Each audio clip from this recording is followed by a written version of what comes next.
सबके साथ जुड़ने का ये अवसर, ये दिन हम सबके लिए यादगार रहने वाला है। ये अवसर इसलिए भी खास है क्योंकि इसी वर्ष सीबीसीआई की स्थापना के 80 वर्ष पूरे हो रहे हैं। मैं इस अवसर पर सीबीसीआई और उससे जुड़े सभी लोगों को बहुत बहुत बधाई देता हूं। साथियों, पिछली बार आप सभी के साथ मुझे प्रधानमंत्री निवास पर क्रिसमस मनाने का अवसर मिला था। अब आज हम सभी सीबीसीआई के परिसर में इकट्ठा हुए हैं। मैं पहले भी ईस्टर के दौरान यहां सेक्रेड हार्ट कैथेड्रल चर्च आ चुका हूं। ये मेरा सौभाग्य है कि मुझे आप सबसे इतना अपनापन मिला है। इतना ही स्नेह मुझे हिज होलीनेस पोप फ्रांसिस से भी मिलता है। इसी साल इटली में G7 समिट के दौरान मुझे हिज होलीनेस पोप फ्रांसिस से मिलने का अवसर मिला था। पिछले 3 वर्ष में यह हमारी दूसरी मुलाकात थी। मैंने उन्हें भारत आने का निमंत्रण भी दिया है। इसी तरह सितंबर में न्यूयॉर्क दौरे पर कार्डिनल पीट्रो पैरोलिन से भी मेरी मुलाकात हुई थी। ये आध्यात्मिक मुलाकात, ये स्पिरिचुअल टॉक्स, इनसे जो ऊर्जा मिलती है वो सेवा के हमारे संकल्प को और मजबूत बनाती है। साथियों, अभी मुझे हिज एमिनेंस कार्डिनल जॉर्ज कुवाकार्ड से मिलने का और उन्हें सम्मानित करने का अवसर मिला है। कुछ ही हफ्ते पहले हिज एमिनेंस कार्डिनल जॉर्ज कुवाकार्ड को हिज होलीनेस पोप फ्रांसिस के कार्डिनल की उपाधि से सम्मानित किया है। इस आयोजन में भारत सरकार ने केंद्रीय मंत्री जॉर्ज कुरियन के नेतृत्व में आधिकारिक रूप से एक हाई लेवल डेलीगेशन भी वहां भेजा था। जब भारत का कोई बेटा सफलता की इस ऊंचाई पर पहुंचता है तो पूरे देश को गर्व होना स्वाभाविक है। मैं कार्डिनल जॉर्ज कुवाकार्ड को फिर एक बार बधाई देता हूं, शुभकामनाएं देता हूं। साथियों, आज आपके बीच आया हूं तो कितना कुछ याद आ रहा है। मेरे लिए वो बहुत संतोष के क्षण थे जब हम 1 दशक पहले फादर एलेक्स प्रेम कुमार को युद्धग्रस्त अफगानिस्तान से सुरक्षित बचाकर वापस लाए थे। वो 8 महीने तक वहां बड़ी विपत्ति में फंसे हुए थे, बंधक बने हुए थे। हमारी सरकार ने उन्हें वहां से निकालने के लिए हर संभव प्रयास किया। अफगानिस्तान के उन हालातों में ये कितना मुश्किल रहा होगा आप अंदाजा लगा सकते हैं, लेकिन हमें इसमें सफलता मिली। उस समय मैंने उनसे और उनके परिवार के सदस्यों से बात भी की थी। उनकी बातचीत को, उनकी उस खुशी को मैं कभी भूल नहीं सकता। इसी तरह हमारे फादर टॉम यमन में बंधक बना दिए गए थे। हमारी सरकार ने वहां भी पूरी ताकत लगाई और हम उन्हें वापस घर लेकर आए। मैंने उन्हें भी अपने घर पर आमंत्रित किया था। जब गल्फ देशों में हमारी नर्स बहनें संकट से घिर गई थी तो भी पूरा देश उनकी चिंता कर रहा था। उन्हें भी घर वापस लाने का हमारा अथक प्रयास रंग लाया। हमारे लिए ये प्रयास केवल डिप्लोमेटिक मिशंस नहीं थे, ये हमारे लिए एक इमोशनल कमिटमेंट था। ये अपने परिवार के किसी सदस्य को बचाकर लाने का मिशन था।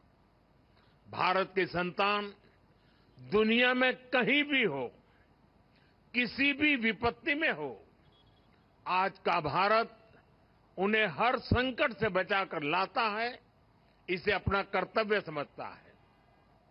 साथियों, भारत अपनी विदेश नीति में भी नेशनल इंटरेस्ट के साथ साथ ह्यूमन इंटरेस्ट को प्राथमिकता देता है। कोरोना के समय पूरी दुनिया ने इसे देखा भी और महसूस भी किया। कोरोना जैसी इतनी बड़ी पैंडेमिक आई, दुनिया के कई देश जो ह्यूमन राइट्स और मानवता की बड़ी बड़ी बातें करते हैं, जो इन बातों को डिप्लोमेटिक वेपन के रूप में इस्तेमाल करते हैं, जरूरत पड़ने पर वो गरीब और छोटे देशों की मदद से पीछे हट गए।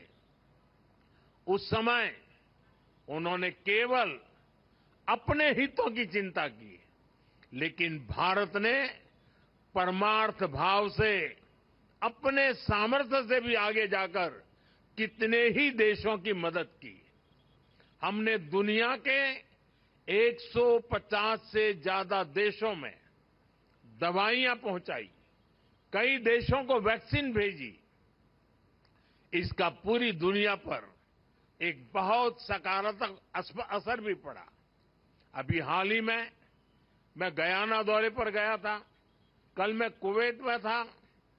वहां ज्यादातर लोग भारत की बहुत प्रशंसा कर रहे थे। भारत ने वैक्सीन देकर उनकी मदद की थी और वो इसका बहुत आभार जता रहे थे। भारत के लिए ऐसी भावना रखने वाला गयाना अकेला देश नहीं है। कई island Nations, Pacific Nations, Caribbean Nations Bharat की प्रशंसा करते हैं। भारत की ये भावना, मानवता के लिए हमारा ये समर्पण, ये ह्यूमन सेंट्रिक अप्रोच ही 21वीं सदी की दुनिया को नई ऊंचाई पर ले जाएगा।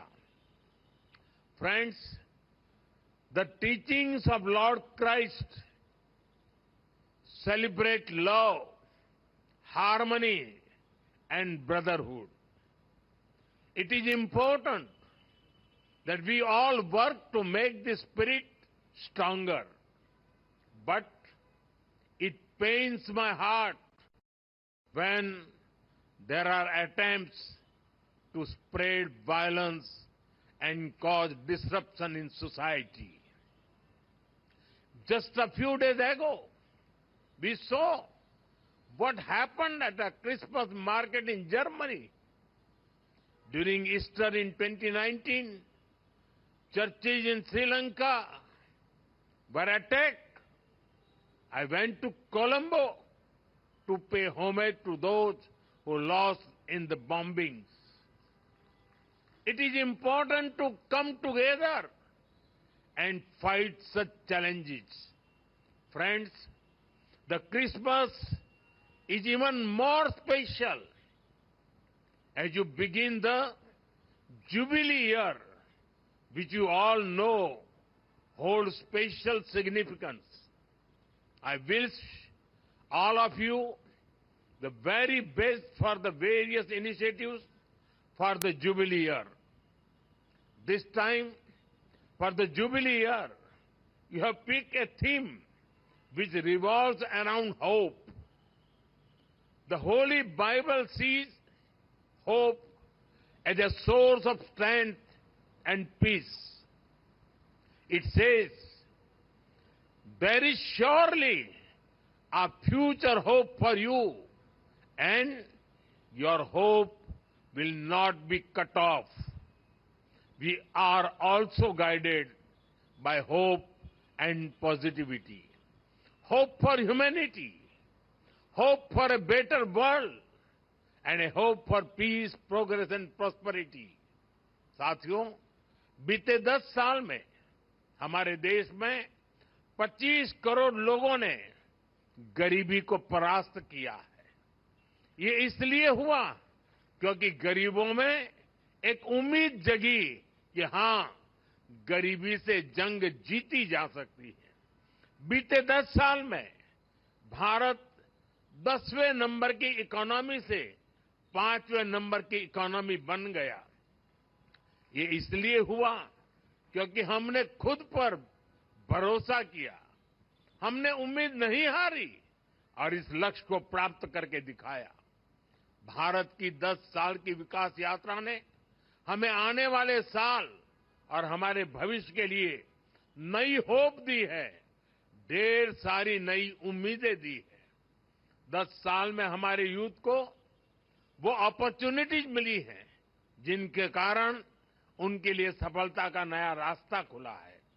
स्टार्टअप से लेकर साइंस तक, स्पोर्ट्स से एंटरप्रेन्योरशिप तक, आत्मविश्वास से भरे हमारे नौजवान देश को प्रगति के नए रास्ते पर ले जा रहे हैं। हमारे नौजवानों ने हमें एक कॉन्फिडेंस दिया है, ये होप दी है कि विकसित भारत का सपना पूरा होकर रहेगा। बीते 10 सालों में देश की महिलाओं ने एम्पावरमेंट की नई गाथाएं लिखी है। एंटरप्रेन्योरशिप के से ड्रोन तक, एरोप्लेन उड़ाने से लेकर आर्म फोर्सेज की जिम्मेदारियां तक, ऐसा कोई क्षेत्र नहीं जहां महिलाओं ने अपना परचम न लहराया हो। दुनिया का कोई भी देश महिलाओं की तरक्की के बिना आगे नहीं बढ़ सकता और इसलिए आज जब हमारी श्रम शक्ति में, लेबर फोर्स में, वर्किंग प्रोफेशनल्स में विमेन पार्टिसिपेशन बढ़ रहा है तो इससे भी हमें हमारे भविष्य को लेकर बहुत उम्मीदें मिलती हैं, नई होप जगती है। बीते 10 सालों में देश बहुत सारे अनएक्सप्लोर्ड या अंडर एक्सप्लोर्ड सेक्टर में आगे बढ़ा है। मोबाइल मैन्युफैक्चरिंग हो या सेमीकंडक्टर मैन्युफैक्चरिंग हो, भारत तेजी से पूरे मैन्युफैक्चरिंग लैंडस्केप में अपनी जगह बना रहा है। चाहे टेक्नोलॉजी हो या फिनटेक हो, भारत न सिर्फ इनसे गरीब को नई शक्ति दे रहा है बल्कि खुद को दुनिया के टेक हब के रूप में स्थापित भी कर रहा है। हमारा इंफ्रास्ट्रक्चर बिल्डिंग पेस भी अभूतपूर्व है। हम न सिर्फ हजारों किलोमीटर एक्सप्रेस वे बना रहे हैं बल्कि अपने गांवों को भी ग्रामीण सड़कों से जोड़ रहे हैं। अच्छे ट्रांसपोर्टेशन के लिए सैकड़ों किलोमीटर के मेट्रो रूट्स बन रहे हैं। भारत की सारी उपलब्धियां हमें ये होप और ऑप्टिमिज्म देती हैं कि भारत अपने लक्ष्यों को बहुत तेजी से पूरा कर सकता है और सिर्फ हम ही अपनी उपलब्धियों में इस आशा और विश्वास को नहीं देख रहे हैं, पूरा विश्व भी भारत को इसी होप और ऑप्टिमिज्म के साथ देख रहा। साथियों, बाइबल कहती है, कैरी ईच अदर्स बर्डन्स, यानी हम एक दूसरे की चिंता करें, एक दूसरे के कल्याण की भावना रखें। इसी सोच के साथ हमारे संस्थान और संगठन समाज सेवा में एक बहुत बड़ी भूमिका निभाते हैं। शिक्षा के क्षेत्र में नए स्कूलों की स्थापना हो, हर वर्ग हर समाज को शिक्षा के जरिए आगे बढ़ाने के प्रयास हो, स्वास्थ्य के क्षेत्र में सामान्य मानवीय की सेवा के संकल्प हो, हम सब इन्हीं अपनी जिम्मेदारी मानते हैं। साथियों, जीसस क्राइस्ट ने दुनिया को करुणा और निस्वार्थ सेवा का रास्ता दिखाया है। हम क्रिसमस को सेलिब्रेट करते हैं और जीसस को याद करते हैं ताकि हम इन मूल्यों को अपने जीवन में उतार सकें, अपने कर्तव्यों को हमेशा प्राथमिकता दें। मैं मानता हूं ये हमारी व्यक्तिगत जिम्मेदारी भी है, सामाजिक दायित्व भी है और एज अ नेशन भी हमारी ड्यूटी है। आज देश इसी भावना को सबका साथ, सबका विकास और सबका प्रयास के संकल्प के रूप में आगे बढ़ा रहा है। ऐसे कितने ही विषय थे जिनके बारे में पहले कभी नहीं सोचा गया, लेकिन वो मानवीय दृष्टिकोण से सबसे ज्यादा जरूरी था। हमने उन्हें हमारी प्राथमिकता बनाया। हमने सरकार को नियम और औपचारिकताओं से बाहर निकाला। हमने संवेदनशीलता को एक पैरामीटर के रूप में सेट किया। हर गरीब को पक्का घर मिले, हर गांव में बिजली पहुंचे, लोगों के जीवन से अंधेरा दूर हो, लोगों को पीने के लिए साफ पानी मिले, पैसे के अभाव में कोई इलाज से वंचित न रहे। हमने एक ऐसी संवेदनशील व्यवस्था बनाई जो इस तरह की सर्विस की, इस तरह की गवर्नेंस की गारंटी दे सके। आप कल्पना कर सकते हैं, जब एक गरीब परिवार को ये गारंटी मिलती है तो उसके ऊपर से कितनी बड़ी चिंता का बोझ उतरता है। पीएम आवास योजना का घर जब परिवार की महिला के नाम पर बनाया जाता है तो उससे महिलाओं को कितनी ताकत मिलती है। हमने तो महिलाओं के सशक्तिकरण के लिए नारी शक्ति वंदन अधिनियम लाकर संसद में भी उनकी ज्यादा भागीदारी सुनिश्चित की है। इसी तरह आपने देखा होगा, पहले हमारे यहां दिव्यांग समाज को कैसी कठिनाइयों का सामना करना पड़ता था। उन्हें ऐसे नाम से बुलाया जाता था जो हर तरह से मानवीय गरिमा के खिलाफ था। ये एक समाज के रूप में हमारे लिए अफसोस की बात थी। हमारी सरकार ने उस गलती को सुधारा। हमने उन्हें दिव्यांग ये पहचान देकर के सम्मान का भाव प्रकट किया। आज देश पब्लिक इंफ्रास्ट्रक्चर से लेकर रोजगार तक हर क्षेत्र में दिव्यांगों को प्राथमिकता दे रहा है। साथियों, सरकार में संवेदनशीलता देश के आर्थिक विकास के लिए भी उतनी ही जरूरी होती है। जैसे कि हमारे देश में करीब 3 करोड़ फिशरमैन हैं और फिश फार्मर्स हैं, लेकिन इन करोड़ों लोगों के बारे में पहले कभी उस तरह से नहीं सोचा गया। हमने फिशरीज के लिए अलग मिनिस्ट्री बनाई, मछली पालकों को किसान क्रेडिट कार्ड जैसी सुविधाएं देना शुरू किया। हमने मत्स्य संपदा योजना शुरू की। समंदर में मछली पालकों की सुरक्षा के लिए कई आधुनिक प्रयास किए गए। इन प्रयासों से करोड़ों लोगों का जीवन भी बदला और देश की अर्थव्यवस्था को भी बल मिला। Friends, from the ramparts of the Red Fort, I had spoken of सबका प्रयास. It means collective effort. Each one of us has an important role to play in the nation's future. When people come together, we can do wonders. Today, socially conscious Indians are powering many mass movements. Swachh Bharat helped build a cleaner India. It also impacted health outcomes of women and children. Millets or Shriyand grown by our farmers are being welcomed across our country and the world.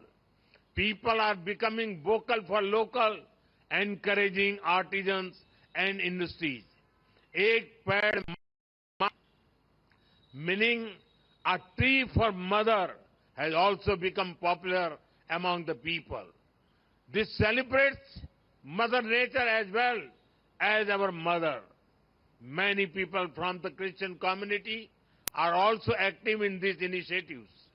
I congratulate our youth, including those from the Christian community, for taking the lead in such initiatives. Such collective efforts are important to fulfill the goal of building a developed India. साथियों, मुझे विश्वास है हम सबके सामूहिक प्रयास हमारे देश को आगे बढ़ाएंगे। विकसित भारत हम सभी का लक्ष्य है और हमें इसे मिलकर पाना है।